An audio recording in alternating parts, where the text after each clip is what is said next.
So today we have a question from the chapter areas under the curves. ये वाला जो question है वो JEE 2025 में पूछा गया था. If the area of the largest portion bounded between the curves x square plus y square is equal to 25 and y that is equal to mod x minus 1 is 1 upon 4 b pi plus c and b and c belongs to natural number, then b plus c that is equal to how much. यहाँ पे इस वाले question में ये जो equation है x square plus y square that is equal to 25, दूसरा equation है y that is equal to mod x minus 1. इन दोनों के लिए अगर हम ग्राफ प्लॉट करें तो इसका जो एरिया है वो हमको कुछ इस तरह से मिलेगा 1/4 ब्रैकेट में बी पाई प्लस सी कुछ इस फॉर्म में मिलेगा. तो वहां पे हमारे पास जो बी की एंड सी की वैल्यू मिलेगी उन दोनों का एडिशन क्या होगा वो यहाँ पे हमको फाइंड आउट करना है. तो सबसे पहले तो यहाँ पे ये वाला जो क्वेश्चन है उसके लिए हमको ग्राफ प्लॉट करना पड़ेगा. अभी ग्राफ प्लॉट करने के लिए हमको पता है कि ये वाला जो इक्वेशन है वो किसका इक्वेशन है, सर्कल का. सर्कल का स्टैंडर्ड इक्वेशन क्या होता है, x square plus y square that is equal to r square. ये स्टैंडर्ड इक्वेशन है सर्कल का. इसको अगर हम इससे कंपेयर करें so x square plus y square that is equal to 25. So 25 मतलब क्या लिख सकते हैं 5 का स्क्वायर. इसका मतलब क्या हुआ, रेडियस 5 वाला सर्कल यहाँ पे हमको मिलेगा ये फर्स्ट पार्ट में. तो सबसे पहले तो 5 जो रेडियस हो ऐसा सर्कल प्लॉट कर लेते हैं सबसे पहले. सो ये ड्रॉ कर ली हमने हमारी एक्स एक्सिस, ये हो गई वाई एक्सिस, ये हो गया 0. सबसे पहले सर्कल ड्रॉ कर लेते हैं. तो ये ड्रॉ कर लिया हमने सर्कल जिसकी रेडियस क्या है 5 है. अभी यहाँ पे सर्कल के बाद दूसरे इक्वेशन के लिए हमारे पास दूसरी क्या चीज गिवन है, दूसरी चीज गिवन है y that is equal to mod x minus 1. अभी जब यहाँ से मोड को रिमूव करेंगे तो क्या होगा, तो यहाँ पे दो इक्वेशन पॉसिबल होंगे, या तो x माइनस 1 हो सकता है या फिर दूसरी चीज हो सकती है y that is equal to minus x plus 1. ये दो चीज पॉसिबल है. ये दोनों जो इक्वेशन है वो लाइन के इक्वेशन है, तो उसको हम ग्राफ पे प्लॉट कर लेते हैं. तो उसके लिए हमको कोऑर्डिनेट्स पता होने चाहिए x एंड y कोऑर्डिनेट. उसी तरह से यहाँ पे x coordinate and y coordinate पता होना चाहिए. अभी इस वाले इक्वेशन में अगर हम x की जगह पे 0 पुट करें तो यहाँ पे x की जगह पे 0 तो y that is equal to क्या होगा -1. उसी तरह से इस वाले इक्वेशन में अगर हम y की जगह पे 0 पुट करें तो -1 सामने चला जाएगा तो x की वैल्यू क्या मिलेगी +1. यहाँ पे y that is equal to -x plus 1. इस वाले इक्वेशन में अगर हम x की जगह पे 0 पुट करते हैं तो y की वैल्यू क्या मिलती है 1. एंड इस वाले इक्वेशन में अगर हम y की जगह पे 0 पुट करते हैं तो ये +1 सामने जाएगा तो -1, दोनों साइड माइनस माइनस कैंसिल, तो क्या मिलेगा +1. इसको ग्राफ पे प्लॉट कर लेते हैं. सबसे पहले इस वाली लाइन को ग्राफ पे प्लॉट करें. तो जब x की वैल्यू 0 है y की वैल्यू क्या है -1, यानी कि यहाँ पे कोई पॉइंट आएगा. उसी तरह से जब y की वैल्यू 0 है x की वैल्यू क्या है 1, यानी कि यहाँ पे कहीं पे पॉइंट आएगा. इन दोनों को ज्वाइन करती हुई लाइन ड्रॉ कर लेते हैं. तो ये ड्रॉ कर ली हमने ये वाली लाइन जिसका इक्वेशन क्या है y that is equal to x minus 1. उसी तरह से इस लाइन को ग्राफ पे प्लॉट कर लेते हैं. तो x की जगह पे 0 है तब y है 1, तो y 1 यहाँ पे होता है. एंड जब y की वैल्यू 0 है x की वैल्यू है 1, यानी कि ये वाला. इन दोनों को ज्वाइन कर लेते हैं तो ये वाला लाइन हमको मिलेगा. ये जो लाइन है वो है y that is equal to 1 minus x. यहाँ पे क्वेश्चन में क्या दिया हुआ है, इन दोनों को कवर करता हुआ लार्जेस्ट पोर्शन जो है वो कितना होगा वो यहाँ पे हमको फाइंड आउट करना है. तो ये स्मॉलेस्ट पोर्शन है तो ये वाला क्या हुआ लार्जेस्ट पोर्शन हुआ इस वाले पार्ट के लिए.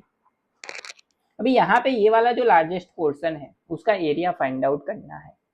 तो किस तरह से हम ये एरिया फाइंड आउट करेंगे, तो ये वाला जो एरिया फाइंड आउट करना है लार्जेस्ट पोर्शन, उसके लिए हम क्या करेंगे, हम सबसे पहले तो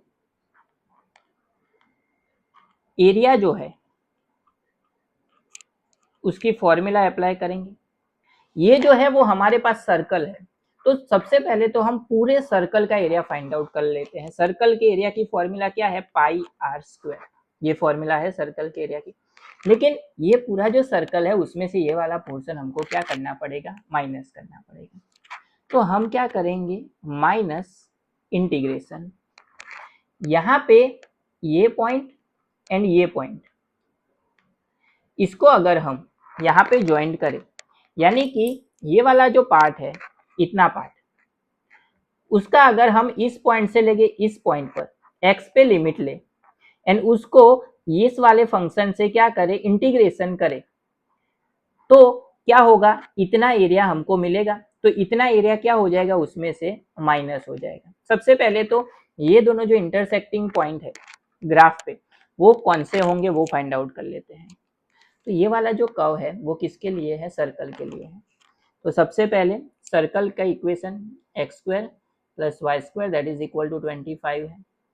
उसमें हम क्या करते हैं, y इज इक्वल टू क्या है, x माइनस 1 है, तो उसकी वैल्यू को यहाँ पे पुट करके सिंप्लीफाई करते हैं। सो एक्स स्क्वायर वैसे का वैसा प्लस y की जगह पे x माइनस 1 उसका square that is equal to 25। इसको सिंप्लीफाई कर लेते हैं। So x square a minus B का whole square, so x square minus 2x plus 1 that is, ये 25 सामने चला जाएगा तो minus 25 that is equal to 0। So x square plus x square क्या हो जाएगा, 2x square minus 2x, 25 minus plus 1 यानी कि minus 24 that is equal to 0। सभी को हम 2 से डिवाइड कर सकते हैं, तो x square minus x minus 12 that is equal to 0। Quadratic equation मिल गया। मिडल टर्म स्प्लिट करनी है, 12 के दो ऐसे पार्ट जिसका एडिशन या फिर सब्ट्रैक्शन क्या होना चाहिए, 1 होना चाहिए। तो 4 एंड 3, 4 माइनस 3 करोगे तो क्या मिलेगा, 1। लेकिन यहाँ पे हमको क्या चाहिए, माइनस 1 चाहिए, तो बड़ी वैल्यू की साइन माइनस, छोटे की plus. So x square minus 4x plus 3x minus 12 that is equal to 0। इन दोनों में से कॉमन क्या आएगा, तो फर्स्ट टू टर्म में से कॉमन आएगा x, अंदर क्या बचेगा x माइनस 4। इन दोनों में से क्या कॉमन आएगा, प्लस 3 कॉमन, तो अंदर क्या बचा है x minus 4 that is equal to 0। ये दोनों ब्रैकेट सेम मिल गए, so x plus 3 into x minus 4 that is equal to 0।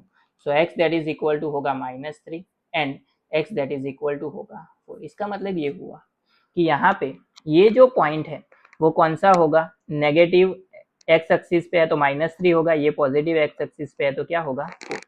तो जब हम माइनस 3 टू 4 लिमिट लेंगे इंटीग्रेशन, हमने लिमिट कौन से एक्सिस पे ली है, एक्स एक्सिस पे, तो ये वाला जो कर्व है वो कर्व किसका है, सर्कल का। तो सर्कल के इक्वेशन में हमको सब्जेक्ट किसको बनाना पड़ेगा, y को। तो सर्कल का इक्वेशन क्या है हमारे पास, सर्कल का इक्वेशन है x square plus y square that is equal to 25। इसमें अगर हम y को सब्जेक्ट बनाए, so y square that is equal to 25 minus x square, so y that is equal to क्या होगा, under root 25 minus x square. तो ये value यहाँ पे पुट कर लेते हैं। So under root 25 minus x square dx। अभी यहाँ पे क्या होगा कि ये जो पॉइंट है ये वाला, ये कौन सा है, 1 है। अभी यहाँ पे जब हमने पूरे सर्कल में से ये वाले कर्व को माइनस किया, मतलब ये इतना पोर्शन क्या हो गया, उसमें से माइनस हो गया ये पूरा। लेकिन ये वाला ट्राइंगल एंड ये वाला ट्राइंगल तो उसमें एडेड है लार्जेस्ट पोर्शन में, तो हम क्या करते हैं, प्लस ट्राइंगल की फॉर्मूला क्या है, half into base into height. सबसे पहले इस ट्राइंगल के लिए, तो इस ट्राइंगल के लिए अगर हम देखें तो क्या होगा, यहाँ पे -3 to 1 वो बेस होगा, उसका डिस्टेंस कितना है, तो इसका जो डिस्टेंस है वो कितना होगा, ये वाला जो डिस्टेंस है वो डिस्टेंस है यहाँ पे 1 to -3 यानी कि 4 है। तो बेस जो है वो इस वाले के लिए कितना होगा, 4 होगा। अगर हम यहाँ पे ये जो पॉइंट होता है सर्कल में, वहां पे x की जगह पे क्या पुट करें, -3 पुट करें यहाँ पे। सो -3 का स्क्वायर क्या होगा, 9, सामने जाएगा तो प्लस, सामने जाएगा तो -9 होगा, 25 माइनस 9 क्या होगा, 16, y square that is equal to 16। So y की वैल्यू तब क्या मिलेगी, 4 मिलेगी, यानी कि इन दोनों का ये जो पॉइंट होगा वो 3 एंड क्या होगा 4। तो यहाँ पे या y पे क्या है 4 है, यानी कि ये जो है वो 4 है, तो ये जो डिस्टेंस होगा ट्राइंगल में वो कितना होगा, हाइट कितनी होगी 4 होगी। उसी तरह से इस ट्राइंगल के लिए half into base into height, तो बेस देखो 1 to 4 है, 1 to 4 मतलब डिस्टेंस कितना हुआ 3। जब हम x square plus y square that is equal to 25 उसमें x की जगह पे 4 पुट करते हैं, तो 4 का स्क्वायर 16, 25 माइनस 16 दैट इज 9, 9 किसका स्क्वायर है 3 का, तब y की वैल्यू क्या मिलेगी 3 मिलेगी। तो यहाँ पे हाइट जो है वो 3 है, तो यहाँ पे भी क्या आ जाएगा 3। अभी वैल्यूज पुट करके सिंप्लीफाई, रेडियस जो है वो कितनी थी 5 थी, तो सभी जगह पे वैल्यूज इंटीग्रेशन करके सिंप्लीफाई करते हैं तो क्या होगा,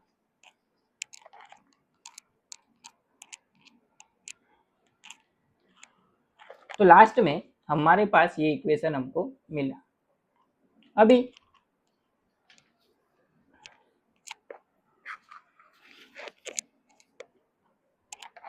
सबसे पहले तो पाई रेडियस की जगह पे 5, तो 5 का स्क्वायर क्या होगा 25 माइनस यहाँ पे फॉर्मूला अप्लाई होगी under root a square minus x square की, वो फॉर्मूला होती है x by 2 under root a square minus x square plus a square by 2 sine inverse x by a, ये फॉर्मूला है।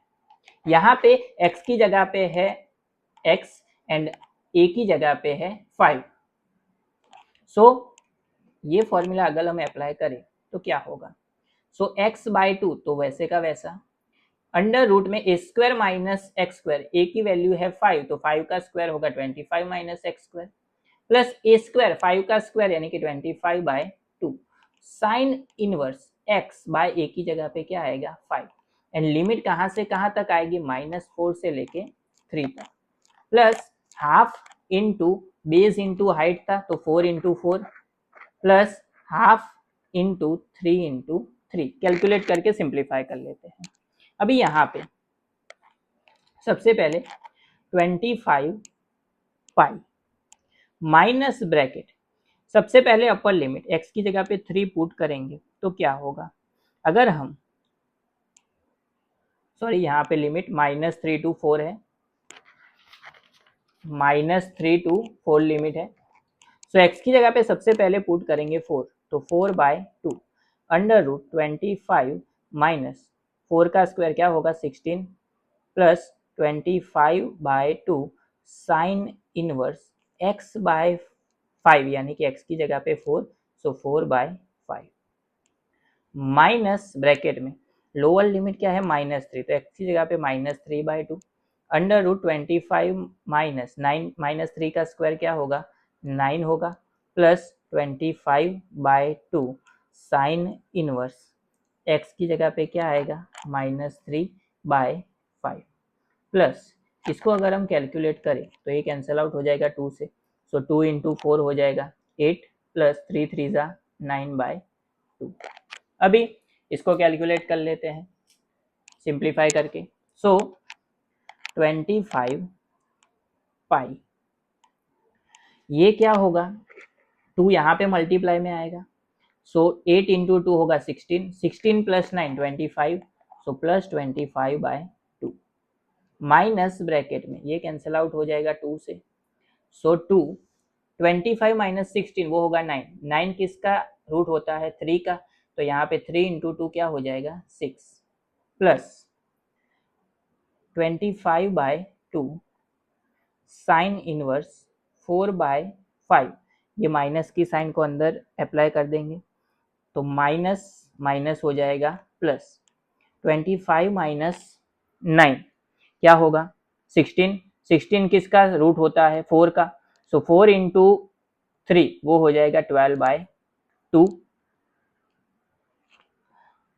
ये माइनस अंदर चला जाएगा लेकिन साइन का जो माइनस है वो बाहर आ जाएगा तो माइनस माइनस अगेन हो जाएगा प्लस साइन इनवर्स 3 बाय 5, लेकिन 25 बाय 2 वैसे का वैसा कैलकुलेट कर लेते हैं इसको, तो 25 पाई प्लस 25 बाय 2 ये हो जाएगा 6, 6 प्लस 6 क्या हो जाएगा 12 प्लस इन दोनों में से 25/2 कॉमन, अंदर क्या बचेगा, sine inverse 4/5 plus sine inverse 3/5। अभी यहाँ पे साइन की फॉर्मूला अप्लाई करने से पहले हमारे पास एनसीईआरटी का चैप्टर नंबर 2 ट्राइंगल फॉर्म करके उसको 10 में कन्वर्ट कर लेते हैं। तो यहाँ पे इसको अगर हम 10 में कन्वर्ट करें तो साइन की फॉर्मूला क्या होती है, P/H, परपेंडिकुलर है 4, हाइपोटेनियस है 5, तो ये क्या होगा 3, परपेंडिकुलर अपॉन हाइपोटेनियस, परपेंडिकुलर है 3, ये है 5, तो बेस क्या होगा 4। इसके लिए अगर हम 10 की फॉर्मूला अप्लाई करें तो क्या होगा, सो 25 पाई प्लस 25/2 माइनस 12 प्लस 25/2। इसके लिए इसको अगर हम 10 में कन्वर्ट करें तो 10 इनवर्स, 10 की फॉर्मूला क्या होती है 4/3, परपेंडिकुलर अपॉन बेस, तो यहाँ पे होगा 4/3 प्लस 10 इनवर्स, यहाँ पे 3/4। हमको पता है 10 में क्या होता है, यहाँ पे 4/3 है, यहाँ पे क्या है 3/4। तो इसको अगर हम 10 inverse x plus 10 inverse y की फॉर्मूला अप्लाई करें, सो 25 pi plus 25/2 minus 12 plus minus minus 25/2 10 inverse bracket में, इसकी फॉर्मूला होती है x प्लस वाई, यानी कि 4/3 plus 3/4 divided by 1 minus 4/3 into 3/4, तो दोनों 3 कैंसिल, 4 कैंसिल, तो क्या बचेगा 1। सो यहाँ पे 25 पाई, ये यहाँ पे 2 से मल्टीप्लाई होगा, तो 12 इंटू 2 24, 25 माइनस, सो प्लस 25 माइनस 24/2 माइनस 25/2 10 इनवर्स, यहाँ पे 1 माइनस 1 क्या हो जाएगा 0, फ्रैक्शन में 0 आया मतलब नॉट डिफाइन, तो यहाँ पे 25 पाई प्लस 25 माइनस 1 वो होगा 1/2 minus 25/2 10 inverse not defined, 10 not defined कब होता है, तो वो होता है π/2 पे, सो 25 पाई प्लस 1/2 ये हो जाएगा माइनस 25 π/4, 4 यहाँ पे मल्टीप्लाई में जाएगा तो क्या हो जाएगा 100 पाई माइनस 25 पाई, यानी कि 17 π/4 प्लस 1/2 मिलेगा। इन दोनों में से अभी यहाँ पे क्वेश्चन में अगर हम देखें तो क्वेश्चन में हमारे पास इक्वेशन क्या है, ये वाला इक्वेशन है 1/4 ब्रैकेट में b पाई प्लस सी, तो इसको अगर हम इससे कंपेयर करें 1/4 ब्रैकेट में b पाई प्लस सी, तो सबसे पहले इन दोनों में से 1/4 क्या लेना पड़ेगा कॉमन, तो 1/4 लेना पड़ेगा कॉमन, तो इन दोनों में से 1/4 कॉमन लिया तो अंदर क्या बचेगा 75 पाई बचेगा, यहाँ पे सिर्फ 2 था तो ऊपर 2 से मल्टीप्लाई 2 से डिवाइड, तो 1 की जगह पे क्या आ जाएगा 2। इन दोनों को अगर हम कंपेयर करें तो कंपेयर करने पर हमको b की जो वैल्यू है वो क्या मिलेगी 75 एंड c की जो वैल्यू है वो क्या मिलेगी 2। सो हमको फाइंड आउट करना था b प्लस सी, सो 75 प्लस 2 कितना होगा 77 होगा, तो ये हो गया हमारा फाइनल आंसर।